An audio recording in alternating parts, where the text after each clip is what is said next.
जय श्री श्याम हरे के सहारे की जय हो। श्याम भक्तों, आप सभी को सकट चौथ 2026 की ढेरों शुभकामनाएं।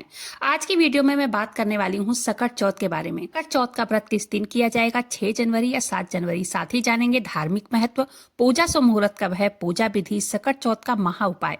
संपूर्ण जानकारी के लिए वीडियो पर अंत तक बने रहें। सकट चौथ, जिसे माघी चौथ भी कहा जाता है, तिलकुटनी चौथ भी कहा जाता है, तिलकुटा चौथ भी कहा जाता है, इसी के साथ तिल चौथ भी इसे कहा जाता है।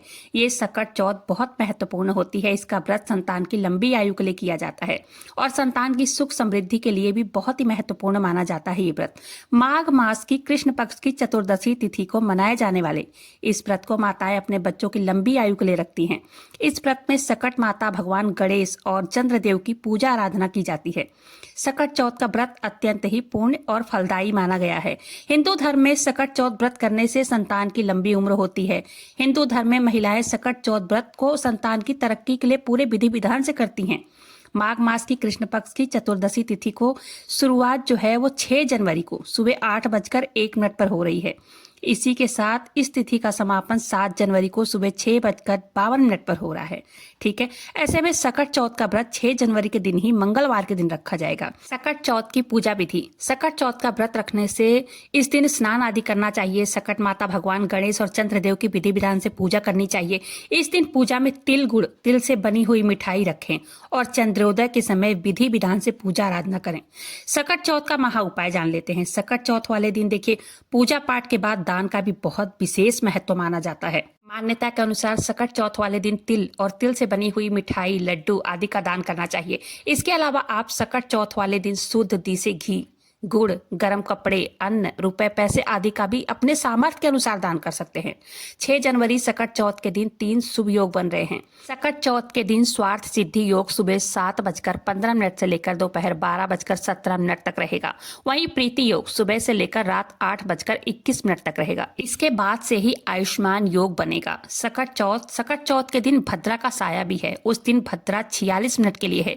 भद्रा प्रारंभ सुबह 7:15 से लेकर सुबह के 8:01 तक रहेगा। इस भद्रा काल में कोई भी शुभ कार्य न करें। सकट चौथ की पूजा 8 बजे के बाद ही करें। ठीक है, सकट चौथ की पूजा सुबह 9:51 से लेकर दोपहर 1:45 के बीच कर सकते हैं। चौथ पर ब्रह्म मुहूर्त सुबह 5:26 से लेकर 6:21 तक रहेगा। वहीं पर देखा जाए तो अभिजीत मुहूर्त दोपहर 12:06 से लेकर दोपहर 12:48 तक रहेगा। दिन में चौथ माता की पूजा करें, उसके बाद चंद्रदेव की पूजा करें, उसके बाद पानी में कच्चा दूध, तिल, अक्षत, फूल डालकर अर्घ्य दें चंद्रदेव को।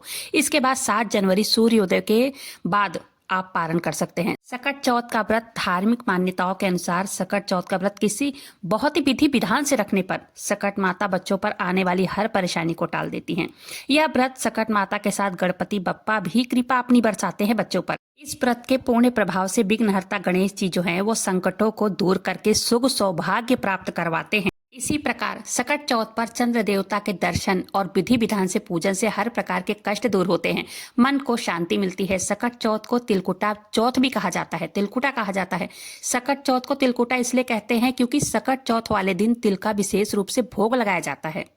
माताएं इस दिन पूजा में तिल हाथ में रखकर कथा पढ़ती हैं, सुनती हैं, जिससे बाधा का प्रतीक माना जाता है।